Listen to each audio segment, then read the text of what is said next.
স্বাধীনতা। হ্যাঁ, আমরা স্বাধীন। আসলে স্বাধীনতাটা আমাদের জন্মসূত্রে পাওয়া সম্পত্তির মতো।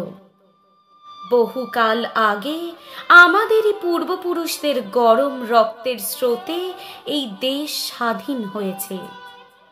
বিপ্লব, বিদ্রোহ, আন্দোলন এসব অনেক আগে হতো। শুরু থেকে শেষ অবধি হতো। এখন যেটা হয় সেটা শুধুমাত্র শুরু। শেষটা চাপা পড়ে যায় কেনারাম বেচারাম বাটখারার তলায়।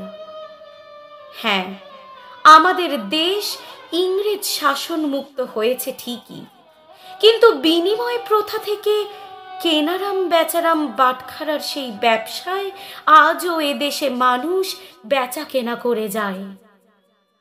কে কোথায় কার কাছে বিক্রি হয়ে যায়, কোন ক্ষমতার উজ্জ্বলতায় কখন অন্ধ হয়ে যায়, সেসব কি আর চোখে পড়ার জিনিস? চোখ বুজে সব কিছু মেনে নেওয়াটা আমরা অভ্যেসে পরিণত করেছি।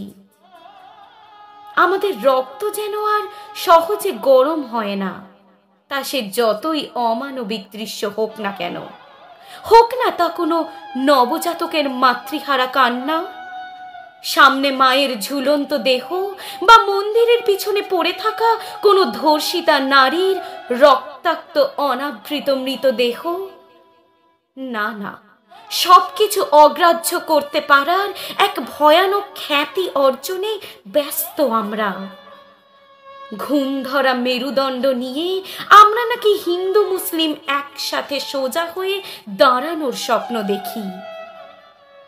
মানুষে মানুষে বৈষম্য করে আমরা নারী পুরুষের সাম্যতা খুঁজি।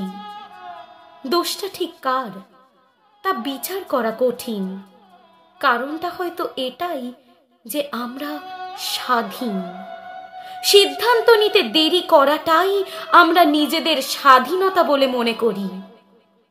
একদিকে সত্যি জানতে আমাদের অনীহা, আর একদিকে সত্যি লুকোতে নির্দয় সমাজের নিষ্ঠুর বেচা কেনার খেলায় কত সত্যি দম বন্ধ হয়ে মরে যাচ্ছে রোজ। সেসব নিয়ে আমাদের ভাবার সময়টুকুও নেই।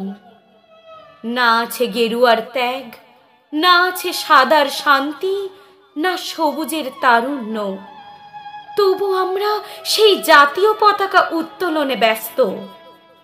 একবারও ভেবে দেখি না যে মাঝখানের ওই নীল রঙের স্বপ্নের চাকা কি আদৌ এগোচ্ছে নাকি পিছনের দিকে যাচ্ছে।